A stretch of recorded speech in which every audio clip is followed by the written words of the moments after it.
These are the top 10 March of the Machine cards for Commander. I'm your host, Joe Cherries. I'm your host, BZ, joined by Amber, and that makes us the Nitpicking Nerds.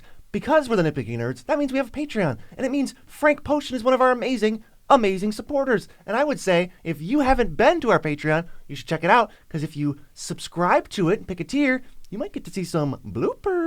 Yep, from our awesome video where we read a script from ChatGPT. Super fun video, super fun bloopers. Also bloopers from when I'm dressed like a flaming hot Cheeto. That is also on there, and I am just like Chucky with the worst wig anyone has ever seen. True. This channel is sponsored by Cool Stuff Inc. They are a place where you can buy all your Magic singles, all your Magic Seal product, and all of your Magic accessories. They're so awesome, and make sure you use code NERDS to support this channel, because you get 5% off, and they see that you used our code, and you're supporting us. Seriously, you can get all these March of the Machine cards on CoolStuffInc.com. Yeah, we benefit, and you monetarily benefit. And we're sponsored by Dragon Shield. I don't normally say this, but they have the best sleeves in the multiverse. Good sleeves. So you should check them out. Go to the EU and the US links.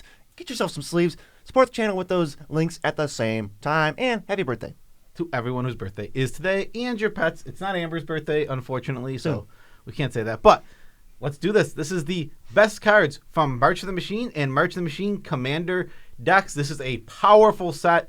Every single one of these cards is very good. Yeah, there's so many sweet team-ups. A lot of them aren't going to make the top 10s because they're kind of their own decks. So stay tuned for the Ranking Every Commander episode, which is going to be stacked. Yes. So let's just do one honorable mention really quick. Chandra, Beacon of Hope is an awesome card. I'm super excited to try it in some Spellslinger decks.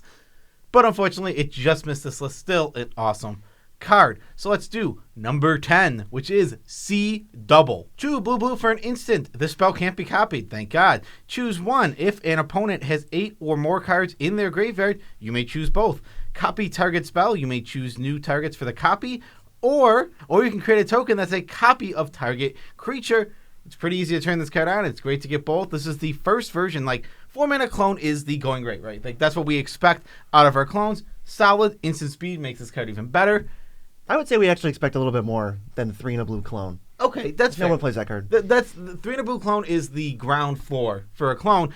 This one's awesome because instant speed, that's a nice thing to add on top of it, and it's versatile. This is like the only version of Reverberate I want to play. I think Reverberate and whatever the blue one is are just terrible cards usually. I think you're mostly just going to use the copy a creature, and then sometimes you get a spell. Yeah, exactly. And then because it's an instant, you get to choose, right? Like you pass and you see if there's any spell you want to copy. There's not, okay, I'll take the creature, because that is the usual more powerful side, but sometimes it's versatility makes this card so good. And then when later in the game when there's 8 cards in the graveyard, you just get both. Sometimes you just get like Explosive Vegetation and a Worm Coil Engine. You're just like, okay. That was nice. I enjoyed that very, very much. What I spend? 4 mana? Cool. Yeah, this you want to play this in a deck where you want a token creature or copy of something, maybe something you have, maybe you want 2 of something specific on your battlefield. Copying the spell is the gravy side. There's not really any decks that really want to play this or play that side. Let's go to number 9, though. It's Tribute to the World Tree. It's green, green, green, and when creatures with power 3 or greater enter under your control, you draw a card. Otherwise, they're little baby creatures, and they get 2 +1/+1 counters. This is like the best version of Elemental Bond that we have. And I don't know if Elemental Bond is the best card in the world, but it's certainly a playable card, especially when you're making tokens that have 3 power. Yeah, the main weakness of this card is triple green pips. It's going to stop it from going into like 3-4 color decks necessarily without good mana bases. That is definitely a weakness, but the fact of the matter is, no matter what kind of creatures you're playing, your big creatures are drawing you cards, your small creatures are not small, they're actually getting bigger. They had 1 power, they're 3 power. They had 2 power, they're 4 power creatures. This card is just strong. I really am a huge fan that no matter what kind of creature you add to the battlefield, it does not matter, you're getting something. Yeah, I think that's pretty sweet. That's like a nice shore up to the weaknesses of Elemental Bond and even Garruk's Uprising. I think this card will absolutely shine in token decks specifically, where you're going to get card draw and make your small tokens bigger. All right, moving on, we have Guardian of Gearpore. Most boring card in the set, but it's still strong. You can't be denied. 3 mana, 3/3 flyer, 2 and a white. And when it enters the battlefield, exile an artifact or creature you control, and then return it at the end step. Flickerwisp is a good magic card, undeniably. This is a good magic card. Your Flicker decks are just going to want a second copy of Flickerwisp, right? Like, this is the worst Flickerwisp. You're still going to take it for your Flicker decks. Solid card. Right. Just another thing to consider. Flying on a 3/3 might make it more appealing than some of the other cards that you don't make, like a Restoration Angel.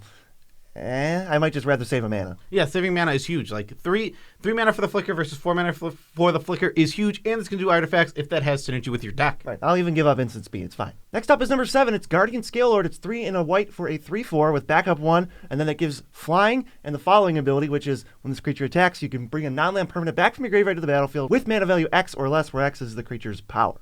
I love this card. I think this might be better than Sun Titan.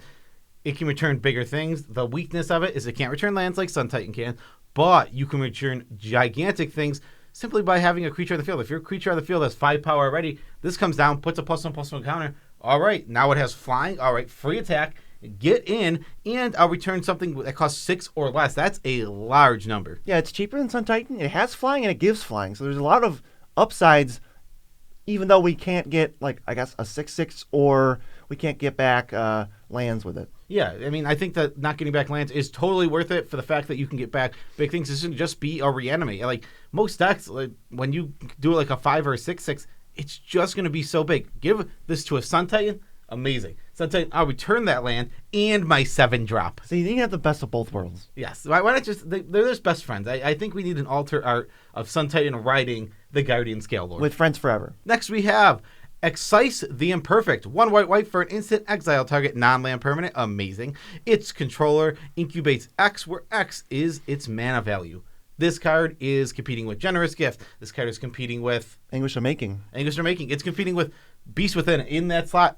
This card's amazing. It's absolutely deserving of its spot at number 6 here. We've talked about rates before. 3 mana, answer any non-land permanent. That's a great rate. What are we giving away? Some terrible incubation token, a vanilla creature. We're always willing to give away those vanilla creatures. Most of the time they're going to be tiny, because even when you're exiling things, you're not exiling gigantic things. And when you exile a 5/5, or not a 5/5, a 5 mana thing or a 6 mana thing, you gave away a vanilla 6/6 or a vanilla 5/5. That they still have to work for. Yes, they have to pay mana to get it. I think it's fine. I think you're definitely getting mana advantage on this, whatever you hit. And Exile is just so tempting. I want to try this card out. Yeah, I mean, this card is great. I mean, the Exile gives it advantages over things like Beast Within / Generous Gift. I don't know why I keep saying Beast Within for this. Generous Gift is the white card. That's the white one. It's the one that you're comparing it to more, and it might just be better than that. It does have an extra white pip, makes it slightly harder to cast as you go up in colors, but still an amazing card. Number 5 is a Praetor, and if you've seen the other 2 Praetor cycles, you're probably not expecting it to be Urabrask, who is 2 red for a 4/4 first strike. Whenever you cast an instant or sorcery spell, he deals 1 damage to an opponent, and you add a red mana, and you can pay a red mana to exile him and return him to the battlefield transformed if you cast 3 instant or sorceries this turn. And he turns into a saga that the first chapter is he deals 3 to a player and all their creatures. Second chapter is you get 3 treasures. And the third one is you could just cast instant sorceries from everybody's graveyard, and then you're going to exile it and turn it back into Urabrask. And oh boy, that means you're gonna cast 3 spells this turn because you're casting them all from everybody's graveyard. You have unlimited ammo. Yeah, this card's amazing.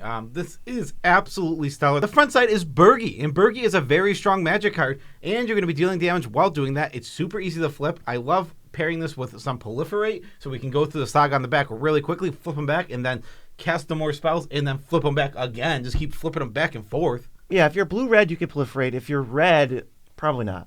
You can play Volt Charge, BC. Very playable commander card that we've been telling everyone to play for years. Or you could just divert from your main game plan and just spend 10 mana on Contagion Engine. Just do that. Yeah, just do that so that your Urabrask works. I mean, I would do that if Urabrask was my commander, maybe I would do that, but when I talk about it as a commander, this is best cards in the 99. Urabrask, stellar. Spellslinger decks, you should play this all day. He works so good with a bunch of rituals. That's going to just be like a wombo combo. Yeah, well, rituals flip, and then just get down to that bottom part. Oop, whoop. Cast all the rituals again. Cast all the rituals again, get all the extra mana from Urabrask, ping everybody some damage, flip it over, bully somebody by killing all of their 3 or less toughness creatures. This card is nutso. Yeah, you could just keep going. Number 4, we have Transcendent Message. I love this card. X, blue.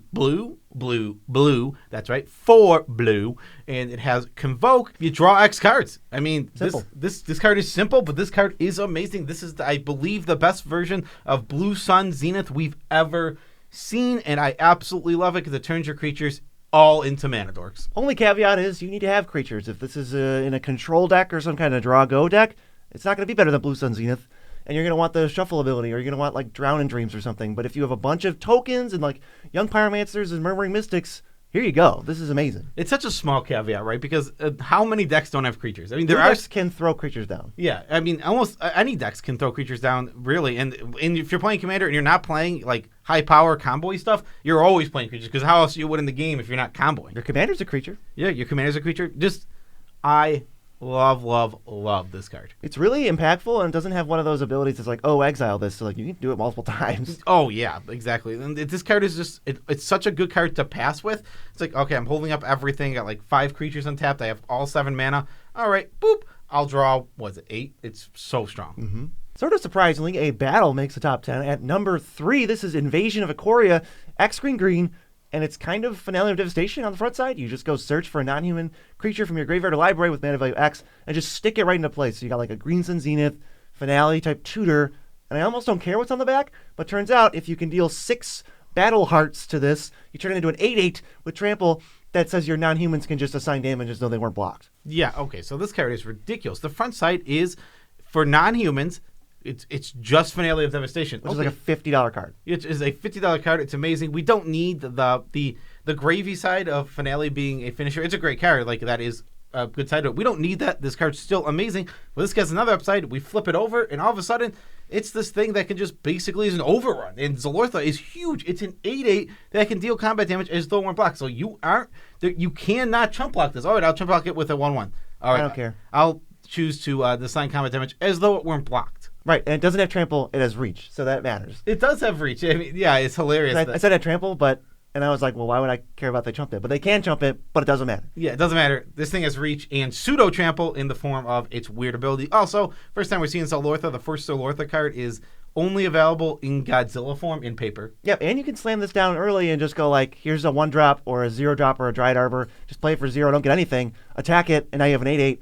And that's pretty sweet. It's awesome. It's awesome that you can get a 2-mana 8/8 by giving up six points of damage. That's not a ton to give up. I think battles are going to be pretty easy to flip in Commander. There's always a player with the weakest board state who can't protect it. Right, and there's no incentive for anyone else to flip your battle, which is just like, it's my job. Yeah, I guess I'm just glad that battles aren't some like weird group hug thing that doesn't translate where it's like, oh, whoever kills the battle gets it. It's like, I'm glad I just get it. Yeah, I agree with you on that completely. All right, number 2, we're getting into the very best cards. These cards are amazing. And now, if you've watched this channel before, you know we hate Runescar Demon. You're probably like, well, there's no way. Number 2 is Hordling Broodlord, but it is because this card's amazing. It is 5 black for a 7/6 flying dragon. When it enters the battlefield, search your library for any card, exile it face down. You can play it from exile, and then the spells you play from exile have Convoke. This card is absurd. This is it is an 8-mana tutor. Well, I'm interested in what you said. It's very interesting. I don't even know if that card's better than Runescar Demon, but they gave it Convoke. They give it Convoke. Oh, so it is. Oh, did I not say Convoke? Yeah. This card has Convoke, yes. That is what's important about this card. This card has Convoke. It gives the spell you get Convoke. You can now start cheating so much mana on this thing. This thing is a huge beater, a huge flyer. And on top of that, it just has synergy in your Prosper deck. Because why not? It didn't need to have synergy for your Prosper deck, but it does. It doesn't need to give the card it finds Convoke or other random cards Convoke, but it just does that. It makes this card super easy to cast. All your black little like Woe Striders and Goat tokens can just funnel mana into this, so you're not paying an overpriced cost for this flying demonic tutor that makes me just want to play cheaper tutors or better reanimate targets. You get to play a really cheap tutor that is a reanimation target. This thing could just cost you 2 or 3 mana, and sure, you have to tap down your board. Okay, fine. I got a 7/6. I'm protected from attacks now. I have a big attacker for next turn, and I have the best card in my deck now, access to it. So whatever the situation was calling for, was it the board wipe? Okay, I got the board wipe. Was it a way to pump my team because my team is so wide? All right, it's a way to do that. Tutors, we already know are amazing. Like, I'm kind of just telling you how good tutors are, but the fact that this thing has Convoke and can just be cast for so little mana, letting you probably play the spell you get right away is huge. Amazing. Because you're spending this giant thing, and then you can cast a spell right away, and this is a creature for you to cast that spell with. So it kind of reduces it by 1 already, and there's just so many clutch moments this card's going to create, and it's going to be scary. I love this as a reanimation target in your Carador Marin decks because Carador Marin is already playing a poop ton of creatures, so you can tap a spoop ton. So you can tap down all of those useless little creatures that you have, play this thing, and then it goes to the graveyard. All right, I'll reanimate it. It's an awesome reanimation target. I'll gladly pay the 8 life to get this thing back to the battlefield. Oh, it's so good. And number 1, the top card in the set, it's just a real person because it's Yuta Takahashi, but actually it's Fairy Mastermind. Which is 1 in a blue for a 2/1 flash flying fairy rogue. And the key wording here is whenever an opponent draws their second card each turn, you draw a card. With the added bonus that I will rarely use of 3 in a blue, each player draws a card, which will then force you to draw an extra card. Now, I think this is the best card in the set by a mile. And that's saying something because if you watched our set review, the last 3 cards we talked about all got A's. This set is dope. This set is amazing. Every single 3 A's in a row. And this is another A. Like, I would grade this an A. But it's so much better than everyone. It's like this card could potentially be an A+ because the simple fact of the matter is this is a super staple of this format. This is silly. Don't worry about that mode on the bottom where you activate to make everyone draw a card. Gravy. Literally just extra text is making this card better. You flash this in, you get your card back right away because you wait till someone goes to draw a card. My favorite thing, I will keep saying this, it's so good. Either your opponents are drawing cards and you're drawing cards with them, or they're not drawing cards and you're winning because how are your opponents winning without drawing any cards in Commander? Yeah, Fairy Mastermind, it doesn't ask you to do anything. It's kind of like Consecrated Sphinx. It's like a mini version because what does your deck have to do? Have blue mana in it? And opponents, if they're drawing cards, this card's great. So you already know, based on your previous games, whether this card will be great or not, and most likely it will be. Yeah, this card requires 0 synergy. You don't need to do absolutely nothing to put it in your deck, but it also has flying. It's an evasive creature, which is awesome to have. It flashes out, so like it has synergy in your flash deck. It's a rogue, it's a fairy. It's a rogue, it's a fairy. 2 relevant creature types, like rogue and fairy tribal are just relevant. This card is amazing on every level. Seriously, I think you can literally, if you have a blue deck, you can just throw this in. It's that simple. Control decks, aggro decks, creature decks, it just doesn't matter. Whatever you're doing, you can put this card in and you will be happy. And even if you play something weird like Training Grounds, hey, maybe that last ability looks more tempting now. Yeah, I will be funny if you could ever it is an infinite mana sink to kill everybody. Whoever has the most cards in their deck wins. Right, but even if you just want to do it like everybody draws a card, that's kind of interesting because now you're just repeating it. Everybody draws, but you draw 2 for 2 over and over and over, and then you untap with all the cards first. Yeah, that is a good thing to realize about its ability. It's not a great thing because you're still giving away 3 cards and getting 2. But when you activate it on other people's turns, it's always going to be their second card they drew. It has to be. There's no way for it not to be unless they skip their draw step with like Necropotence. All right, great. So you're drawing 2, everyone else gets 1. It does give you more than your opponents get. But if you activate it twice on anyone's turn, now everyone has drawn 2 cards, and you get 3. That's fair, but that's you'll have 5 total, and they'll all get 2. Yeah, and that's just gravy. All this that we're talking about right now is the gravy on top of this super staple of this format, A+. Super sweet. Love you, Fairy Mastermind. Thank you, Yuta Takahashi, for your awesome card. And now you're like, wait, you gave away 4 A's, and how many other great cards were there in the set? Well, we have the whole set review right here, where you can scan and view for your pleasure by color how awesome every card is. Oh, you're gonna look so foolish because it's probably over there now with this new setup that we're using. Peace out, Tribe Scouts.